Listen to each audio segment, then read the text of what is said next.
2019년 7월 7일 하나님께서 저에게 주시는 말씀은 요한복음 8장 37절에서 41절입니다. 요한복음 8장 37절에서 41절 말씀을 봉독에 올리겠습니다. 나도 너희가 아브라함의 자손인 줄 아노라. 그러나 내 말이 너희 안에 있을 것이 없으므로 나를 죽이려 하는도다. 나는 내 아버지에게서 본 것을 말하고 너희는 너희 아비에게서 들은 것을 행하느니라. 대답하여 이르되 우리 아버지는 아브라함이라 하니 예수께서 이르시되 너희가 아브라함의 자손이면 아브라함이 행한 일들을 할 것이거늘 지금 하나님께 들은 진리를 너희에게 말한 사람이 나를 죽이려 하는도다. 아브라함은 이렇게 하지 아니하였느니라. 너희는 너희 아비가 행한 일들을 하는도다. 대답하되 우리가 음란한 데서 나지 아니하였고 아버지는 한 분뿐이시니 곧 하나님이시로다. 아멘. 오늘 설교 전에 사진부터 좀 보겠습니다. 켄터키주에 가면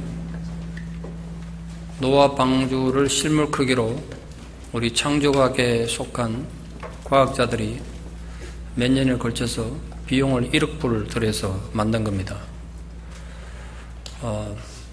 제가 작년에 휴가 가면서 가봤는데요.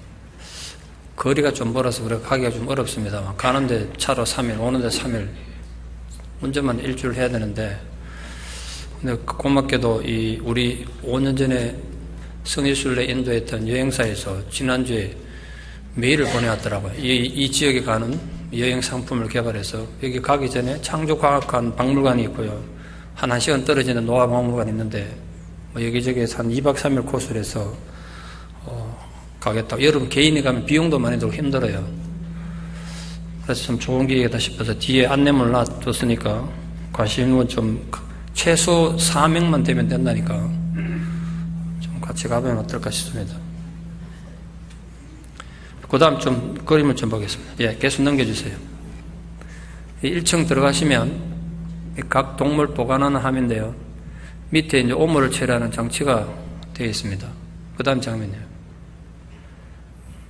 예, 다른 쪽변, 이 동물들이고, 그 항아리 보이는 저게 이제 물 담아서 동물들이 물을 먹어야 되니까 물을 먹을 수 있도록 그렇게 해놨습니다. 예, 그 다음 장면이에요. 사람들이 1년을 방주 안에 살았으니까 식량이 있어야 되지 않겠습니까? 그 식량 보관함이 군데군데 이렇게 있습니다. 예, 그 다음 보겠습니다. 방주 모형도인데 앞뒤편에는 식량을 보관하는 데 되어 있고 가운데 동물들이 있고 그 밑바닥에도 동물들이 있습니다. 예, 그 다음 보겠습니다. 새들은 위에서 날아와야 되니까 아마 방주 뚜껑을 이렇게 열게 해서 새들이 들어가게 했을 거라고 추정해서 만들어졌습니다. 예, 그 다음 보겠습니다.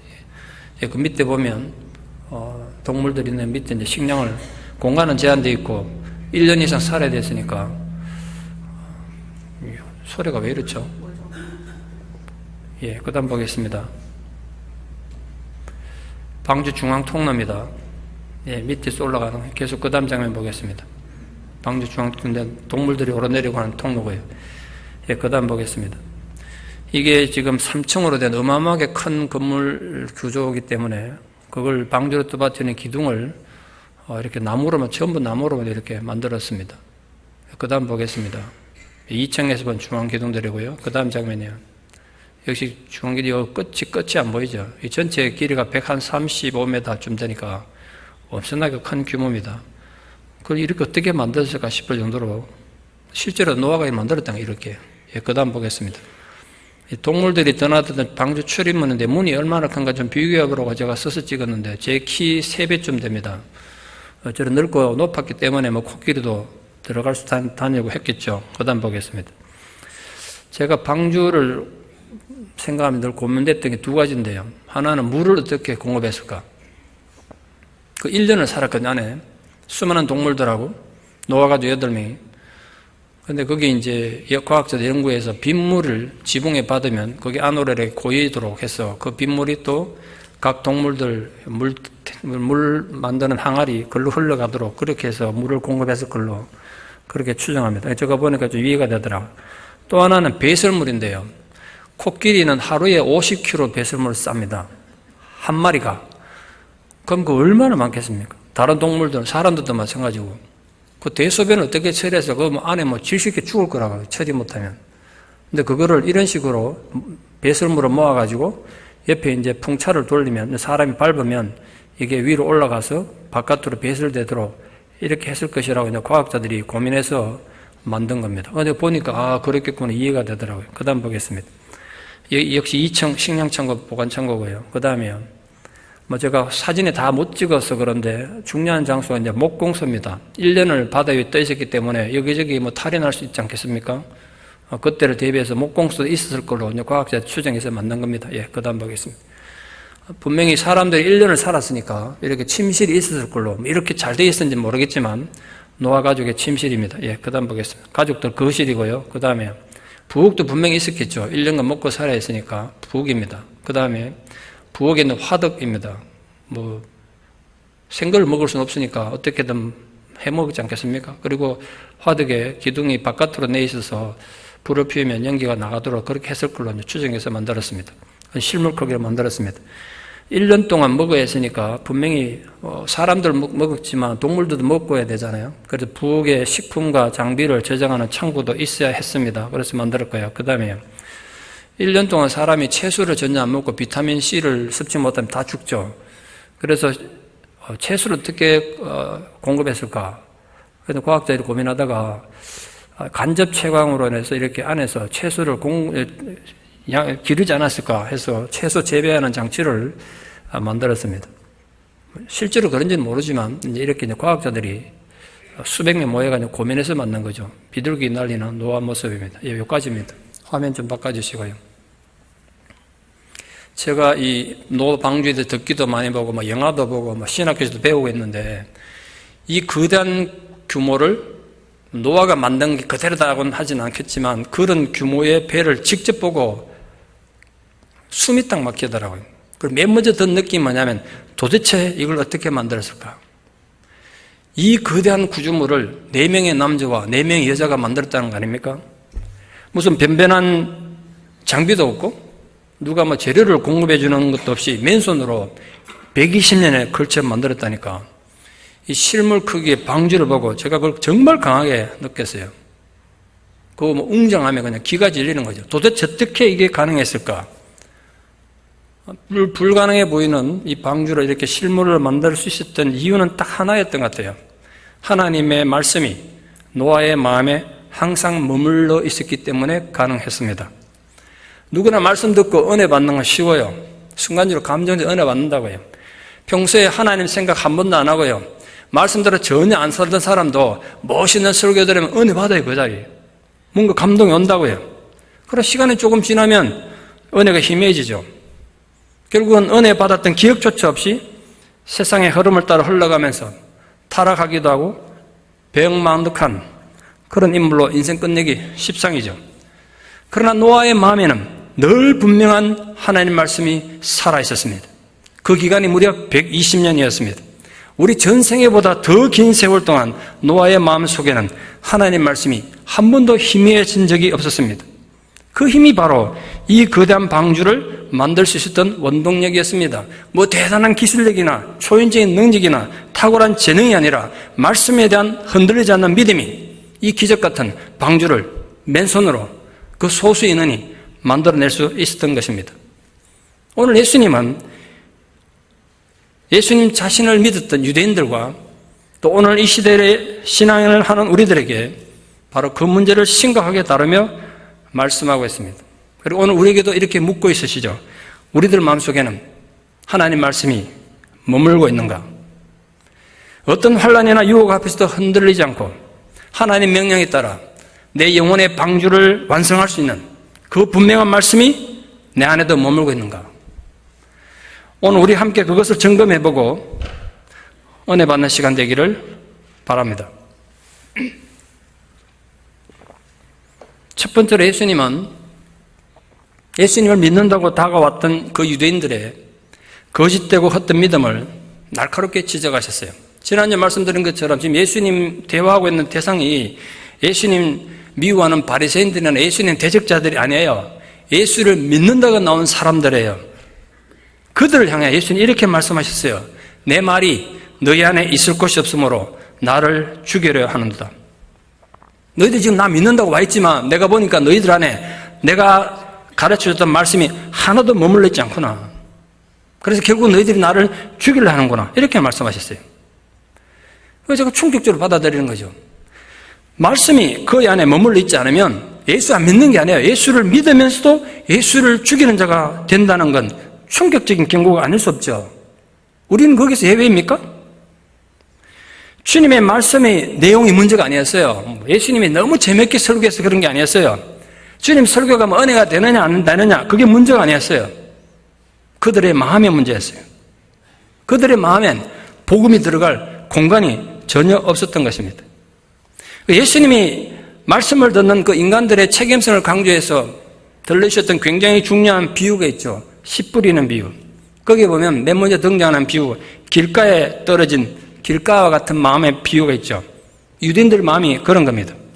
유대인들은 하나님의 말씀에 대한 열정이 어떤 민족보다 대단했던 그런 민족 아니겠습니까? 말씀을 듣기는 누구보다 열심히 들었습니다. 그러나 사단이 그 마음에 뿌려진 하나님의 말씀을 다 먹어버려서 전혀 잘할 수가 없었습니다. 그 마음 안에 전혀 마음이 남아있지 않았습니다. 오죽했으면 예수님이 유대인들, 이 바리새인들 보고 그들의 아비가 마귀라고 비판하셨겠어요. 그러면 그 마귀 자식들이라는 소리잖아요. 다시 말씀드립니다. 예수 안 믿는, 예수를 비판하는 바리새인들을 말하는 게 아니라 예수를 믿는 그들 보고 마귀 자식들이라고 말씀했어요. 유대인들은 하나님의 율법을 지키는데 목숨을 걸었던 민족입니다. 글자 하나, 토시 하나 어길까 봐 전전긍긍하며 오랜 세월을 살아왔습니다. 그런데 왜 그들은 정작 그 율법이 예언했던 메시아가 와서 직접 천국 복음을 전했을 때 그들 안에 그 말씀이 머물지 못했을까요? 그 사실을 제대로 파악하는 게 너무나 중요해요. 왜냐하면 현대 신앙인들은 우리들도 빠지는 가장 보편적인 비극이 바로 말씀이 우리 안에 없다는 것이기 때문에. 한국의 지도를 바꾼 서산만 간척공사를 할 때입니다. 간척공사는 알다시피 바다와 바다를 연결해서 제방을 만든 뒤에 방조제 쌓고 물을 퍼내서 이곳에 이제 육지로 만드는 거죠. 그 서산만 간척공사는 넓이가 얼마나 크냐 하면 비행기가 뜨고 내리던 여의도의 33배가 넘는 엄청난 규모의 대공사였습니다. 한국의 지도가, 서해안 지도가 바뀌었다고 그랬잖아요. 방조제 길이가 6,400m나 됐어요. 그 거대한 방조제가 완공을 눈앞에 두고 있었지만 결국은 공사가 중간에 중단되고 말았습니다. 저도 그 뉴스 나오는 거 아직도 생생히 기억하거든요. 그 마지막 270m 구간은 도저히 막을 수가 없었어요. 초속 8m의 엄청난 바닷물이 계속 급류로 흘렀기 때문에 그걸 막을 수가 없었어요. 8m 초속이면 이게 얼마나 빠르고 무서운 거냐면 한강에 홍수가 나가지고 모든 걸 떠내려가게 하는 그 급류가 초속 6m 정도밖에 안 돼요. 그리고 한강에 홍수가 난 그 속도와 그 위력보다 더 빠른 물들이 막 지나가니까 수십 톤 가는 이 트럭 한만한 거대한 바위돌을 갖다 놔도 금방 떠내려가는 거예요. 저 지금도 기억나는데 뉴스에 수십 대 트럭대 줄 서가지고 그 엄청나게 큰 바위들 쫙 모아가지고 그거 갖다 붓는데 부으면 그대로 그냥 떠내려가는 거예요. 소용이 없었어요. 최신 장비를 다 동원해도 소용없었고 학계에 문의해봐도 소용없고 세계 유수의 건설사들 자문해봤지만 속수무책이었습니다. 다 떠내려가 버렸어요. 그리고 공사 중단됐단 말이에요. 오늘 예수님이 말씀하신 말씀이 머물지 못하는 것도 같은 상황이에요. 예수님이 설교하셨어요. 그것도 보통 설교가 아니라 예수님 말씀이 하면 하나님으로부터 직접 보고 들은 말씀을 전하셨어요. 근데 그 예수님의 말씀조차도 그 설교조차도 그들 마음에 유대인들 마음에 쌓일 수가 없었어요.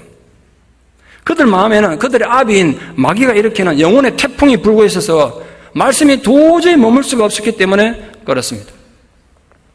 유대인들의 마음은 세상의 것들에 의해서 완전히 점령당한 것입니다. 온갖 탐욕과 거짓과 음행으로 가득 차 있었습니다. 그래서 주님 말씀에 들어갈 공간이 전혀 없었다는 것이 예수님 진단이에요. 그 결과 유대인들은 예수님으로부터 설교를 듣고도 전혀 변화되지 않은 게 문제가 아니라 마음이 점점 더 돌처럼 굳어지고 완악해지고 파괴되어져 갔어요. 그런 상황에서 예수님이 자꾸 그들의 죄를 건드리니까 회개하라 그러고 이 독사의 자식들아 그러니까 얼마나 듣기 싫었겠어요. 그들이 위선을 막 까발렸습니다. 당연히 듣기 싫었겠죠. 아니 집까지 게 뭔데 우리 자존심 이렇게 건드리냐 이거지. 우리가 얼마나 거룩한 백성인데 너무너무 화가 났습니다. 그러니까 예수를 죽이려고 한 거예요. 지금도 마찬가지입니다. 중요한 것은 여러분의 마음에는 하나님의 말씀이 머물고 있습니까?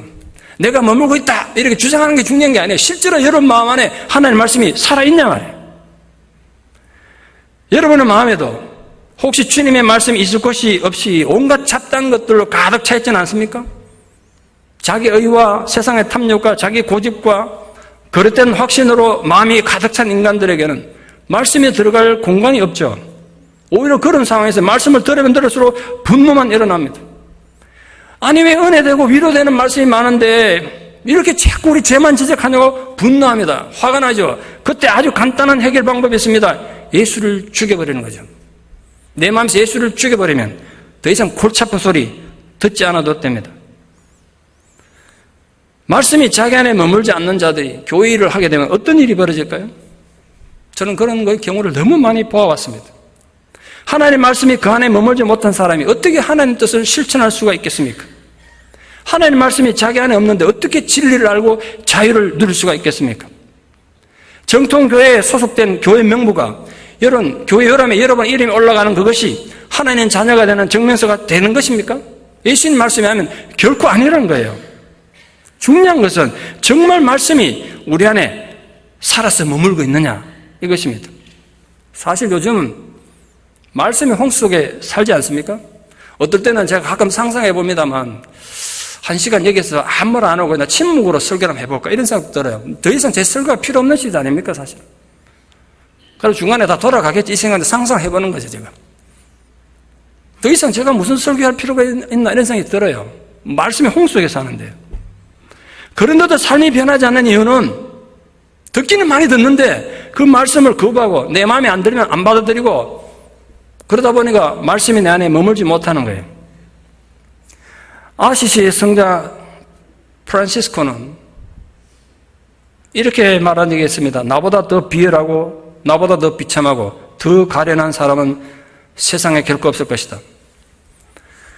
종교개혁자 마틴 루터는 임종이 가까웠을 때 나는 하나님 앞에 거지다. 그렇게 속삭이고 죽었습니다. 이들은 자신에게는 아무런 소망이 없다는 이 자기 비움의 고백을 그렇게 한 거예요. 이 자기를 비운다는 것은 철저한 회개를 뜻하고 하나님 앞에 무릎 꿇는 겸손한 마음을 뜻합니다. 그런 마음이라야 하나님 말씀이 머물 수가 있는 거예요. 그 하나님 말씀이 내게 살아서 머물 때 그때 사람이 정말 그때 변하는 거예요. 내 의지와 내 어떤 노력으로 되면 얼마나 좋겠습니까? 사람 변하는 게 아니에요. 내가 나의 한계를 알고 내 부족을 알고 내 죄됨을 알고 하나님 앞에 정말 무릎 꿇을 때 그때 말씀이 와서 내 안에 머물게 되면 그때 개인의 변화도 교회의 변화도 사회의 변화도 시작되는 것입니다. 예수님은 말씀이 머물지 않는 유대인들의 이 거짓된 믿음을 이 한마디로 요약해서 신랄하게 비판하셨어요. 너희들 안에 말씀이 없다 보니까 나를 죽이려 하는도다. 예수님은 유대인들의 속셈을 너무나 잘 알고 있었습니다. 어쩌다가 인간들에게 배신당해서 죽임당하신 게 아니에요. 예수님은 이들이 처음부터 당신을 죽이려는 거 알고도 그들이 싫어하는 소리만 골라서 선포하셨어요. 아, 이 친구들이 나를 정말 싫어하는구나. 내게 대해 반감이 많구나. 그러나 내가 좀 인기를 얻기 위해서 이 친구들 좋아하는 설교를 좀 해야 되겠다. 이러지 않으셨다는 거야. 아, 좀 그렇게 했으면 사람들이 인기를 좋았을 텐데 싫어하는 소리만 골라서 하셨어요. 아, 그들이 좀 듣기 좋아하고 그들의 기분을 좀 맞추기 위해서 아부하는 소리를 하면 사람들이 박수치고 얼마나 따랐겠습니까? 전혀 그렇게 하지 않으셨어요. 제가 신학교에서 설교학도 전공하고 설교를 배웠지만 정말 내가 어떻게 설교해야 되는지 기준이 되고 가르침이 된 건 예수님이세요. 물론 예수님 1:1로 개인이 만날 때 한없이 부드러우시죠. 저도 그렇게 하려고 노력해요. 많은 사람들 그러잖아요. 강대상의 목사님과 나와서 1:1 대화할 때 너무 다르다고. 그게 예수님 방법이었으니까 제가 흉내 내는 거죠, 그냥. 예수님 그렇게 사람들 분위기 살피지도 않고 듣기 싫은 소리를 계속 하셨어요. 끝없이 회개할 것을 외치셨어요. 그것이 너무 싫어서 한순간 예수를 믿는다고 나와서 지금 예수님 앞에 지금 나와서 고백하게 됐지만 끝내 그들은 예수를 죽이려고 돌을 던졌고 십자가에 못 박는 반역에 가담하고 말았습니다. 이것이 그때나 지금이나 하나님 말씀을 듣고도 마음에 머물지 않고 거부하는 자들의 삶의 모습입니다. 그 유대인들의 끝이 무엇입니까? 무엇이 그들을 기다리고 있었습니까? 인류 역사에 어떤 비극을 남겼는지 우리 너무나 잘 알고 있기 때문에 정말 두렵습니다. 정말 무서워요. 그래서 우리는 신중하게 우리 자신을 이 주님 말씀에 적용해야 합니다. 왜 우리 속에 말씀이 충만하게 머물러 있지 못하고 금방 사라지고 없어지고 마는가? 그렇게 많은 말씀을 듣고 있는데 왜 내 마음에는 변화가 없는가? 우리 마음이 온갖 세상의 잡다한 것에 빼앗겼기 때문에 그렇습니다. 내 안에 온갖 잡다한 분노와 미움과 절망이 가득 차 있기 때문에 그렇습니다. 세상의 것이 더 분명하고 더 확실하게 생각되니까 아무리 진리의 말씀을 들어도 마음에서 자꾸 밀어내는 것입니다. 사랑하는 성도 여러분, 부디 여러분의 마음을 비우고 자신의 한계를 알고 진정한 회개와 겸손의 마음을 자세를 유지함으로써 누가 복음을 전하든지 그 복음이 여러분 마음에 와서 머무는 영원히 아름다운 살아있는 주님의 제자들 되기를 축원합니다. 두 번째로 예수님은 유대인들과 예수님이 본질적으로 차이가 있다는 걸 말씀하셨습니다. 예수님이 이렇게 말씀하셨어요. 나는 아버지께 본 것을 말하고 너희들은 너희 아버지께서 들은 것을 행한다. 여기 엄청난 큰 차이가 등장하죠. 첫째, 아버지의 차이가 엄청나죠. 하나님과 마귀예요, 지금. 하나님과 마귀. 예수님은 본 것을 말했는데 그들은 들은 것을 말해요. 그것도 차이가 있죠, 분명히. 예수님은 진리를 말씀하시는데 유대인들은 왜곡된 진리에 의한 그들의 거짓된 위선을 행하고 있었어요. 엄청난 차이죠. 아버지에게서 본다는 것은 예수님의 말씀이 하나님 직접적인 계시의 근거를 두고 있는 확인된 진리라는 뜻입니다. 그러니까 예수님은 단지 인간으로서 인간에게 무슨 자기 사상이나 이념을 전파한 것이 아니라 하나님이 예수님에게 직접 말씀하시고 가르쳐 주신 진리를 전달하셨던 하나님 아들이었습니다. 그러나 유대인들은 그들의 아비였던 마귀에게서 그냥 전해들은 추측을 행할 뿐이에요. 그 추측이 쌓여서 전통이 되고 그 전통이 견고한 고집의 성벽이 되었습니다. 잘못 전해진 지식에 따라 행동하니까 하나님의 말씀을 곡해하게 되고 그러니 그들의 행동이 결론적으로 악할 수밖에 없었습니다. 그 결과 그들은 마귀의 속임수에 속아서 예수를 죽이려고 한 거예요. 그들도 뭔가 확신이 있으니까 예수를 죽이지 않았겠습니까? 예수님은 구체적으로 유대인들이 악을 행하는 이유가 너희 아비가 행하는 일을 너희가 하기 때문이다 이렇게 비판하셨어요. 그 아비가 마귀란 말이에요. 그 너희들 지금 마귀짓 하고 있다는 소리 아닙니까? 샌더스라는 신학자는 그들의 행위가 조상을 알 수 있게 한다. 그들의 행위가 조상을 알 수 있는 단서를 제공한다. 그렇게 말씀했어요. 그러니까 아브라함의 자손인가 아닌가 하는 것은 이 단순히 혈통의 문제가 아니에요. 유대인들은 마귀의 후손들이기 때문에 마귀의 지배를 받고 마귀가 시킨 대로 행동한다는 것이 예수님의 진단이었습니다. 세 번째로 유대인들의 반응입니다. 예수님에게서 엄청난 도전적 말씀을 들었지만 유대인들은 그 예수님 말씀을 절대로 인정할 수도 없고 받아들일 수도 없었습니다. 왜냐하면 그들에게는 객관적으로 부정할 수 없는 증거가 있었거든요. 그들에게는 태생적인 증거가 있었습니다. 아브라함의 자손이라는. 자신들은 아브라함을 아버지라 부를 수 있는 온 세계의 많은 민족 중에 유일한 특권을 가진 민족이었어요. 아브라함은 유대인들의 모든 신앙의 역사에서 가장 위대한 인물이었습니다. 그래서 그들은 자신들이 아브라함의 후손이라는 그 사실 하나만으로도 하나님의 최고 심판 앞에서 제외될 것이며 그때 안전을 누릴 것이라고 믿었습니다. 왜냐하면 아브라함이 행한 그 숱한 선행과 그 업적들은 아브라함 본인뿐 아니라 아브라함 후손이었던 모든 유대인들의 구원의 근거가 되기에 충분하다고 생각했습니다. 여기서 아브라함의 의미는 단순히 유대인의 조상의 의미로 끝나는 게 아닌 것 같아요. 제가 묵상을 다시 깨달았는데 예수님께서 직접 들려주셨던 부자와 나사렛 비유에 아브라함이 등장해요. 그게 하나님 등장하는 게 아니라 아브라함이 등장하잖아요. 지옥에 갔던 부자가 그 지옥에 타는 불을 고통을 이기지 못해서 천국에 있는 아버지 아브라함에게 손방울 끝에 물 한 방울의 자비를 요청하는 장면이 나와요. 결국 그 아브라함의 의미는 하나님을 다르게 부르는 하나님의 별칭이구나. 제가 이렇게 생각한 거예요. 하나님이란 이름을 마음대로 부를 수 없었던, 그걸 함부로 부르면 불경스럽게 생각했던 유대인들이 하나님이란 이름 대신에 마음 놓고 부를 수 있었던 하나님 대용 이름, 그게 아브라함이었던 거예요. 그런데 여기에 심각한 모순이 존재해요. 예수님은 바리새인들과 유대인들을 마귀의 자식이라고 진단하고 심각하게 말하고 있는데 이 본인들은, 유대인들은 자신들이 아브라함 자손이라고 자부심이 대단했어요. 예수님은 그들 보고 마귀의 자식이라고 그러는데 본인들은 우리는 아브라함의 자손이다. 자부심이 대단했단 말이에요. 이 도대체 무슨 조합입니까? 왜 이런 모순이 발생했습니까? 왜 이런 불협화음이 생겼단 말이에요? 유대인들이 도대체 무슨 죄를 그렇게 지었다고 예수님이 이렇게 잔인한 말씀하시는가? 회개하라고 외치는데 도대체 유대인들이 무슨 회개를 해야 되는가? 유대인들이 뭐 다른 나쁜 민족처럼 도둑질 한 것도 아니고 말입니다. 뭐 바람을 핀 적도 없고 아주 신사적이고 모범적인 삶을 살고 있는데 마귀의 자식이라고 부르다니 왜 그러셨을까? 뭐 이유가 있겠죠, 분명히. 무엇보다 중요한 이유는 영적인 교만이 가장 큰 이유였습니다. 그들은 자신들은 더 이상 하나님의 가르침이 필요 없을 만큼 의롭고 완전하다는 영적인 교만한 마음을 갖고 있었는데 그건 하나님이 가장 싫어하는 인간의 악행이라고 성경에 수없이 기록되어 있습니다. 자신들은 아무리 생각해도 회개할 것이 떠오르지 않을 정도로 도덕적이었고 너무나 영적인 열정을 가진 완벽한 아브라함 자손이라고 생각하는 그 자체가 그들이 버림받은 가장 큰 이유였습니다. 아무리 생각해도 나는 회개할 게 없어. 자꾸 회개하라고 그러는데 도대체 내가 뭐 회개할 게 있냐 이거야. 아무리 생각해도 회개할 거 생각이 안 나. 그건 문제가 있는 겁니다, 여러분.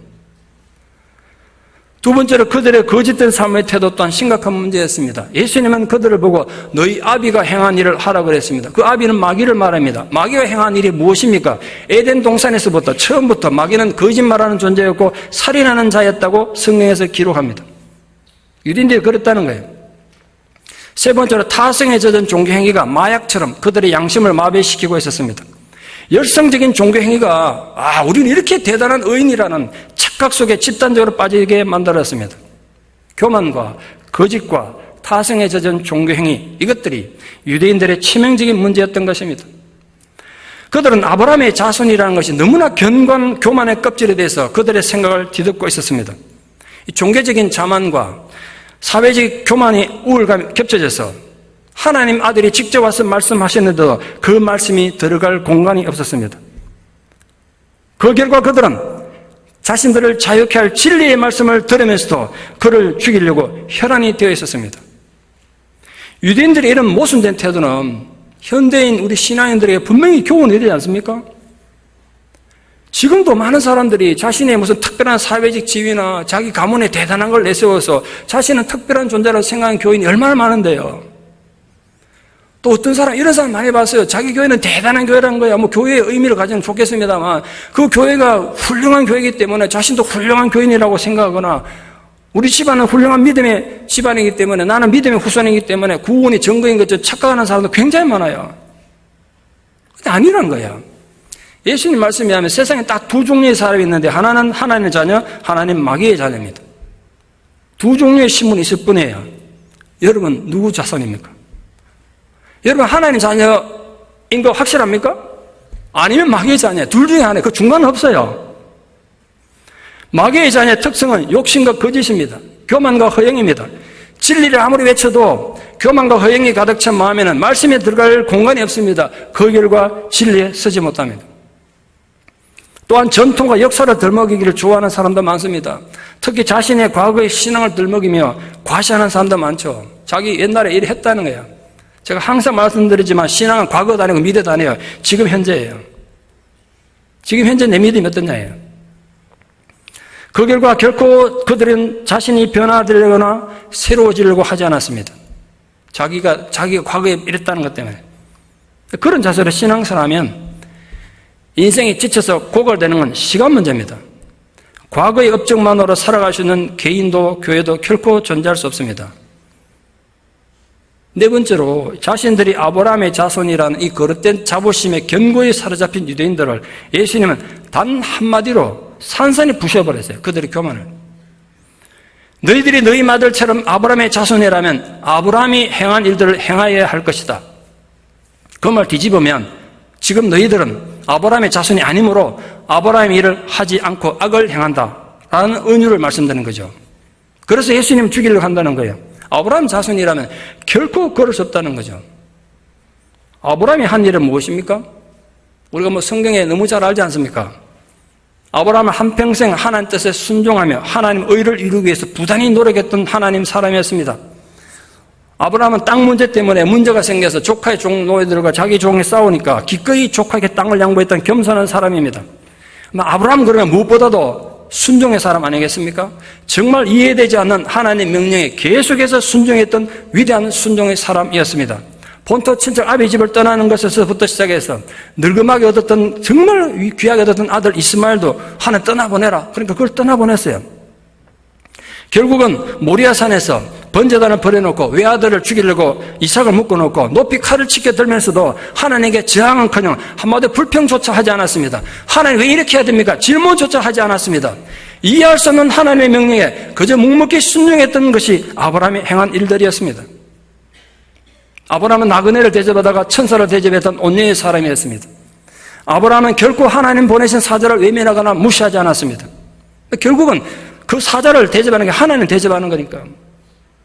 최선을 다해서 성경에 베풀었습니다. 예수님 그랬지 않습니까? 선지자를 대접하면 선지자의 복을 받을 거라고. 아브라함은 그런 복을 받았다는 거예요. 결국은 하나님께서 아브라함의 감동에서 하나님의 비밀까지도 나는 아브라함과 나누기를 원한다. 하나님의 비밀도 나누셨습니다. 그는 기도의 사람이기도 했습니다. 자신의 필요를 위해서만 기도한 것이 아니라 이곳의 평안을 위해서, 이곳의 안전을 위해서 간절히 기도했던 것이 성경에 기록되어 있습니다. 이 바리새인들과 유대인들은 자신들이 아브라함의 자손임을 내세우면서도 실제로 아브라함의 이런 의로운 믿음의 행위는 전혀 행하지 않았다는 것이 예수님의 진단입니다. 예수님 비판의 핵심은 육신적인 아브라함의 자손이라고 해서 다 하나님 백성은 아니란 거예요. 아브라함의 믿음을 행하는 자라야 진정한 아브라함 자손이며 하나님 백성이라는 것입니다. 예수님은 모른 적이 진짜 아브라함의 자손, 참 하나님의 자녀들이라면 삶으로 증명해야 한다는 거예요. 입으로 하는 게 아니고, 생각으로 하는 게 아니고, 감정이 아니고 삶으로 증명해라. 유대인들은 오히려 진리신 예수 그리스도를 거부하고 죽이려 했기 때문에 결코 진정한 아브라함의 자손이 될 수 없다는 것입니다. 그런데 마지막에 정말 고난하고 너무나 힘든 문제가 하나 남아 있습니다. 저는 오랜 세월 사실 아직도 풀지 못한 수수께끼인데요. 예수님이 결론적으로 유대인들을 향해서 너희 아비의 일들을 하라고 하셨습니다. 근데 그 아비가 누굽니까? 바로 뒷절에 나와요. 예수님은 정말 무시무시한 선언을 하셨어요. 너희들의 아비는 마귀란 거예요. 고로 너희들은 마귀의 자식들이란 거예요. 여러분, 누구보다 인간을 사랑하시고 가늠한 현장에서 잡혀와서 돌에 맞아 죽을 운명에 처한 여인에게조차도 나도 너를 정죄하지 않노라고 하셨던 예수님이 어떻게 공개적으로 지금 예수를 비판하는 자도 아니고 그래도 예수를 믿겠다고 나온 유대인들 향해서 너희들 마귀의 자식들이라고 하실 수 있습니까? 이게 저 고민이었어요. 아니 예수님은 예의도 없고 체면도 모르는 분인가? 아니면 사람들 무슨 괴롭히는 악취미를 가지셨나? 아니면 예수님 목수 아들이라 목수라서 뭐 공부를 많이 못해서 가방끈이 짧아서 뭐 요즘 많이 배운 사람과 신사인 척하는 사람들처럼 뭐 나이스하게 말하는 법을 몰라서 이렇게 막말하시는가? 그래도 와닿지 않는다면 입장을 바꿔놓고 한번 생각해 보십시오. 예컨대 여러분이 이 교회 안에서 누구보다 신앙심이 뛰어나고 이 교회에서 가장 헌신하고 있으며 교회 발전에서 가장 필요한 하나님 사람이라고 자부심이 대단한데 당신은 예수와는 관계없는 사람이다. 구원하고는 관계가 없는 사람이다. 하나님의 원수인 마귀 같은 존재라고 한다면 여러분 기분 좋겠습니까? 설령 진짜 그게 사실이라 하더라도 공개적으로 그걸 말하면 기분 좋겠냐고요. 그런데 예수님이 지금 공개적으로 유대인들 향해서 그들의 아비는 그들이 그토록 자랑했던 아브라함이 아니라 마귀이며 고로 너희들은 마귀의 자식이라는 충격적 선언을 공개적으로 하셨어요. 도대체 왜 그러셨을까? 여러분 그래도 이들은 하나님이 세우신 유대인들 아닙니까? 그들의 찬란한 역사가 있지 않습니까? 성경이 있지 않습니까? 그들이 미우나 고우나 모세가 출애굽시켰던 신앙 후예들이고 그 위대했던 왕 다윗의 후손들 아닙니까? 만약 예수님이 유대인들 보고 내가 보니까 너희들 믿음이 좀 문제가 있는 것 같아. 너희들 믿음이 좀 병든 것 같아. 너희들이 좀 불충성하고 좀 게으르고 너무 나태하구나. 좀 더 열심히 냈으면 좋겠다. 이랬으면 내가 충분히 받아들이고 이해가 될 것 같아요. 근데 그런 게 아니라 어떻게 하나님의 사람들, 특히 지금 예수 믿겠다고 따라 나선 그 유대인들 향하여 마귀의 자식이라 할 수 있는가? 우리는 예수님의 충격의 선을 어떻게 받아들여야 되겠습니까? 고민하다가 제가 오늘까지 얻은 결론은 이겁니다. 물론 제 결론이 틀릴 수도 있죠. 나중에 하나님 앞에 가면 내가 주님 보고 물어볼 거예요. 예수님 그때 왜 유대인들 보고 마귀의 자식들이다 이렇게 말씀하셨습니까? 물어볼게요. 진리에 관한 한 예수님은 절대로 타협하거나 애들로 말하지 않았어요. 진리에 관한 한 상대방의 체면이나 상대방의 위신 생각하지 않으시고 아주 품위 있게 말할 수도 있었을 텐데 깜짝 놀랄 정도로 직설적으로 말씀하셨어요. 전 그걸 알아요. 그렇게 해도 사람들 안 듣거든요. 그렇게 해도 충격을 안 받는다고요. 그러니까 부드럽게 말하면 죄인이 회개할 리가 없어요. 그래서 하나님 예수님 직접적으로 말씀하신 것 같아요. 그래도 한편 이런 생각이 드는 거야. 그래도 그렇지. 공개적인 장소에서 수많은 사람들이 듣고 있는데 자기 믿겠다고 나온 사람들 보고 마귀의 자식들이라니. 요즘 같으면 명예훼손으로 고소할 일 아닙니까? 도대체 예수님은 무엇을 근거로 그렇게 선언하셨는가? 바로 그들의 삶의 태도, 특히 예수님에 대한 태도를 보고 그렇게 선언하셨습니다. 그들이 겉으로 보이는 삶의 모습은 정말 거룩해 보이고 교양있어 보이고 우아하게 보일지 모르지만 그들 내면에는 말씀이 머물지 못해서 온갖 더러움과 추악함, 교만으로 가득했던 겁니다. 그 교만한 그들의 삶, 그들의 그 야비함, 그 거짓된 양심을 보고 예수님이 너희들은 마귀의 자식들이다 이렇게 말씀하신 거예요. 진짜 중요한 문제는 여기 있어요. 우리는 당시에 예수를 믿은 유대인들보다 낫다고 자신할 수 있습니까? 우리의 행동은 정말 아브라함의 믿음과 순종을 나타내고 있습니까? 그래서 우리의 신앙의 삶이 우리가 하나님 자녀인 것을 세상에 증명하고 있습니까? 만약 오늘 동일하신 예수님이 우리에게 찾아오시면 우리에겐 뭐라고 말씀하실까요? 야, 너희들 믿음 보니까 대단하구나. 너희들 하나님 자녀답구나. 너희들이야말로 아브라함의 자녀들이구나. 이렇게 인정하실까요? 아니면 우리를 보고도 예수를 믿었던 그 유대인들에게 하셨던 것과 같은 똑같은 비판을 하실까요? 생각하면 두렵고 등에 식은땀이 흐를 정도로 긴장이 되지 않을 수 없습니다. 이런 본문을 읽으면 겸손하고 정직한 성도라면 그리고 말씀의 가치를 알고 진리를 깨달은 자들이라면 누구나 긴장하지 않겠습니까? 어떻게 이런 말씀을 소수책 읽듯이 그렇게 읽을 수 있습니까? 정말 식은땀 나지 않습니까? 오늘 만약 여러분 와가지고 박 목사는 저보고 박 목사 너 보니까 마귀 새끼구나 이러면 저 어떻게 되는 거냐 말이에요. 오늘 여러분 보고 예수님 오셔가지고 네 아비가 마귀라 그러면 우리 어떻게 되는 것입니까? 예수님이 지금도 우리에게 도전하는 것은 그렇게 오랜 세월 교회를 다니고 신앙생활을 하긴 했는데 왜 너희들의 삶에서는 믿음의 흔적을 발견할 수 없느냐? 왜 아브라함의 삶이 보이지 않느냐? 이거 아니겠습니까? 너희들의 삶의 모습은 불신자하고 다를 게 뭐냐는 거죠. 그에 대한 대답은 각자의 몫입니다. 이야기하는 것으로 설교 결론을 맺겠습니다. 제가 잘 안 보다가 이번에 설교 준비하느라고 감동적인 실화를 다루는 유튜브를 보다가 이거 읽고 생각을 많이 했어요. 이거 오늘 성도들 좀 나눠야 되겠구나. 긴 스토리를 좀 추격해서 설명을 좀 하겠습니다. 대형 빌딩 1층에 있는 식당에서 아르바이트 하던 민영이라는 젊은 여자분이 겪은 일입니다. 어느 점심때 때가 묻었고 제대로 씻지도 않은 한눈에 보니 꼭 녹수자 같은 할아버지가 식사를 하러 와서 국밥을 시켰어요.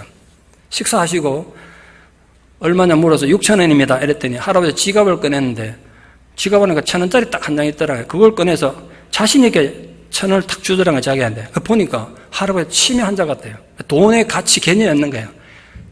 자기 딴은 1,000원 주면서 충분히 줬다는 자신만만한 표정 보고 할아버지는 좀 정신적 문제가 있구나 알고 순간적으로 자기가 어떻게 할까 하다가 자기 돈 5,000원 내가지고 돈통에 돈을 담고 할아버지 보내드렸어요. 문제는 그 다음부터 매일 전때마다 오는 거야. 근데 그 다음부터는 돈도 안 내고 와서 당당하다듯이 밥 달라는 거예요. 아직 민영 씨 마음이 좀 착한 사람이었던 것 같아요. 그 할아버지 쫓아낼 수 없어요. 배고픈 할아버지 어떻게 쫓아내냐고 계속 밥을 주고 자기 돈을 계속 냈어요. 근데 주인이 그걸 보고 노발대발한 거야. 노숙자를 이 가게 들인다고. 이 가게 말아먹을 일 있냐고. 저 할아버지 못 오게 해라. 밥 주지 마라. 그러니까 민영 씨가 주인 아주머니 보고 그랬어요. 아, 또 배고파 오신 할아버지 어떻게 돌려보내냐고. 그럴 순 없지 않냐고. 이 내 가게인데 여기 내 노숙자 와가지고 다른 사람들 피해주면 어떡하냐고. 아니 할아버지 와서 피해준 거 없지 않습니까? 돈도 내가 대신 다 내고 있다고. 네가 무슨 돈이 많다고 그러내냐고 막 그러니까 그건 그럴 수 없다고. 배고픈 할아버지 전 절대 못 찾아냅니다. 그러니까 나는 이 가게 주인이고 넌 종업원이야. 내 말하면 들어야지. 네 내 말 안 들으면 그냥 잘라버릴 거야. 해고시킬 거야. 그래서요. 그래도 며칠이 지났습니다. 아마 이 주인 아주머니는 사람들 맡겨놓고 점심때는 손님 와서 가지고 골프 치러 많이 다녔나봐요. 골프 치러 다니러 없는 사이 또 할아버지 계속 왔어요. 밥을 계속 줬죠. 같이 일하는 남자 후배 있던 민우라는 대학생이 누나 보고 막 말리는 거야. 누나 이러다 지금이라도 사장 오면 어떡하려고 그러냐. 누나 돈도 없으면서 왜 그 할아버지 자꾸 이렇게 돈 대주냐고. 누나가 그러니까 지금 누나한테만 사장이 월급 안 준 거라고. 이제 3개월 월급이 밀렸는데 나만 안 받은 거냐고. 난 다들 못 받은 줄 알고 말을 못하고 있었는데 지금 집값 방값도 내야 되고 동생 학원비도 내야 되는데 나만 돈 안 준 거냐고. 주인 아주머니가 누나 지금 미워가지고 이 할아버지 돈 주고 이런다고 누나한테만 지금 월급 안 주고 있는 거라고. 그러다 어느 날 또 사장이 있는데 할아버지 와서 또 부닥쳤어요. 사장이 때도 화가 나지 않겠습니까? 여청호분이 주인이 말하면 듣지. 그나도 노발대발했어요. 그러니까 민영 씨가 사장님 저게 3개월치 월급 안 주신다고 그거 달라고. 네가 오늘 당장 저 할아버지 두 분 다시 밥 안 주겠다 그러면 내가 돈 주고 안 그러면 오늘도 해고시킬 거라고. 아니 어떻게 이 할아버지 배고픈 할아버지를 쫓아냅니까? 우리 가게 피해 준 것도 없는데 주인 아주머니 보다시피 와서 술 주정하고 이런 사람 그냥 두지 않습니까? 그 사람 피해를 끼쳐도 그냥 두면서 왜 할아버지를 자꾸 쫓아내려고 그러냐고. 그러니까 이 사람 노숙자가 아니냐고. 네가 그래 좋으면 네가 데려가 사라고. 데리고 살아라고 할아버지. 이 민영 씨가 안 그래도 그럴 생각입니다. 그날 해고당했어요. 할아버지 집에 모셔다 놓고 이제 집을 가족을 찾아주려고. 근데 할아버지 자기 이름도 기억을 못해요. 주소가 어디 사는지 몰라. 며칠 지났는데 후배였던 민우가 카톡에 와서 누나 빨리 급한 일이니까 전화 좀 달라고. 전화하니까 사장한테 전화 안 왔더냐고. 사장이 카톡으로 자꾸 연락 오는데 내가 지금 답장을 안 하고 있다고. 사장이 연락 오면 절대로 답장하지 마라. 지금 난리가 났다는 거야. 무슨 일이냐 그러니까 그 할아버지 가족이 나타났대. 가게 왔다 갔다는 거예요. 근데 그 할아버지 아드님이란 분한테 누나 전화번호 가르쳐 줬으니까 오면 꼭 전화 받고 그 할아버지에 대해서 얘기를 잘 하라고. 대박이다 이러면 전화를 끊었어요. 좀 있다가 낯선 남자한테 전화가 왔는데 민영 씨냐고. 우리 아버지를 보호해줘서 고맙다고 이렇게 인사했어요. 아니라고. 제가 오히려 돌아가신 아버지 생각나서 이렇게 열심히 섬기고 돌아가신 아버지 생각나서 할아버지 쫓아내지 못해서 밥을 줬노라고. 제게도 기쁨이었다고. 이렇게 가족 만나게 해서 너무 감사하다고. 제가 가족 찾아보려고 경찰서도 가보고 동사무소 가봤는데 저도 찾아줘서 너무 감사하다고 그랬습니다. 그분이 누구냐 봤더니 이 건물 주인이었어요. 이 건물 주인이 자기 건물에 새로 가게가 오픈했으니까 치매 걸린 아버지 모셔가 식사 대접한 거예요. 아버지 이 가게가 또 새로 시작했는데 음식을 잘한답니다.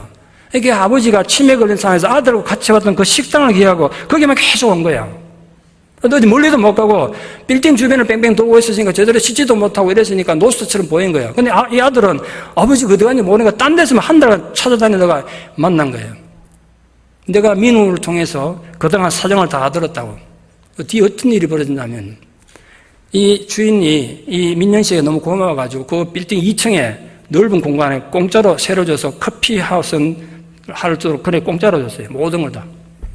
그리고 1층은 어떻게 됐을까요? 그날로 계약 해지. 쫓겨나게 됐어요. 그 주인이 답답해서 이제 민영한테 연락한 거예요. 주인한테 얘기 좀 해달라고. 그 민우가 주인이 얘기해달라고 해도 절대 얘기해주지 마. 그러니까 민영 씨 또 마음이 약해가지고 주인한테 부탁했나 봐요. 그래도 주인 쫓아내자고 두라니까 난 그런 사람 절대로 두지 못한다고. 쫓겨났다는 거예요. 그래서 그 민우가 이렇게 말하더라고요. 야, 대박이다. 제가 누나 보니까 진짜 착하게 살아야 될 거 생각한다고. 누구는 빈손으로 커피 집을 가지게 되고 누구는 가게 쫓겨나고 대박이다 이러고 전화를 끊었다는 거예요. 제가 왜 이 얘기를 하신지 아십니까? 그 가게 주인 말입니다. 정말 아깝겠죠. 돈 들여가지고 인테리어하는 거 다 틀고 나와야 되니까. 그런데 이 땅에서 그게 뭐 매덕될지 모르겠습니다만 가계 중도가 문제가 아니고 여러분이 잘못하면 영원히 여러분 영혼을 잃어버린다. 이 땅에서 어떤 선택에 따라서. 그래서 묻습니다. 제 질문이 아니고 예수님 질문이라 생각하며 들어주십시오. 여러분 마음 안에는 말씀이 머물고 있습니까? 당연히 스스로 대물해야 됩니다. 혹시나 여러분의 신앙생활하고 판단하고 결정하는 모든 기준이 개인의 감정과 기분과 자기 지식은 아닙니까? 믿음과는 아무 관계없이. 제가 그거 볼 때 너무 마음이 아프고 힘들고 괴로워요. 뭐 사람이 좀 실력 없어도 괜찮고요. 좀 문제 일으켜도 괜찮은데 믿음 없는 사람 보면 그러게 너무 괴로워요. 여러분에겐 그 진정한 말씀에 대한 믿음이 있냐 말이에요. 근데 여러분 모든 생각과 판단이 여러분 감정이고 기분이고 여러분 개인 지식만 앞세워서 그래서 하나님 말씀이 발붙일 수 없는 그런 마음이 아닙니까? 그럼 예수님 표현으로 마귀 자식 되는 거 아닙니까? 누가 진정 하나님 축복을 소유한 사람입니까? 오늘 제 이 말씀을 여러분 어떻게 들으시겠습니까? 주님의 말씀에 진심으로 반응하는 사람이 복 있는 사람입니다. 내 안에는 아무런 소망도 없으며 나에게는 믿을 것이 아무것도 없다는 걸 인정하는 사람이 복 있는 사람입니다. 그런 마음에는 주님 말씀이 아름답게 머물기 때문입니다. 하나님의 축복은 말씀이 그 안에 머물러 있는 그 말씀을 의지하는 믿음에서 오는 것입니다. 부디 사랑하는 모든 성도들의 마음에는 말씀이 아름답게 머물러 있기를 바랍니다.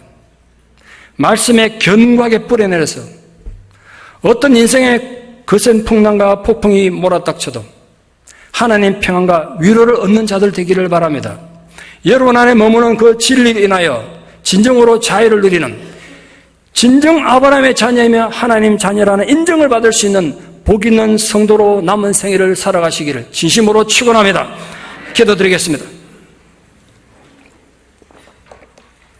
오늘도 우리에게 말씀으로 다가와 주시는 진리의 하나님, 거짓과 위선에 물든 저희들의 마음이 주님의 말씀으로 인하여 깨끗하게 정화되게 하여 주시옵소서. 탐욕과 야비함으로 영향받기 쉬운 저희들의 감정과 생각과 선택들이 진리의 말씀으로 인도를 받아 진정으로 하나님의 기쁨이 되는 자녀들이 되게 하여 주시옵소서. 아무리 사는 것이 힘들고 억울한 일을 겪고 환난을 당하여도 우리 안에 주님의 말씀이 견고히 머무는 복 있는 천국 백성들 다 되게 하여 주시옵소서. 예수님 이름으로 기도드리옵나이다. 아멘.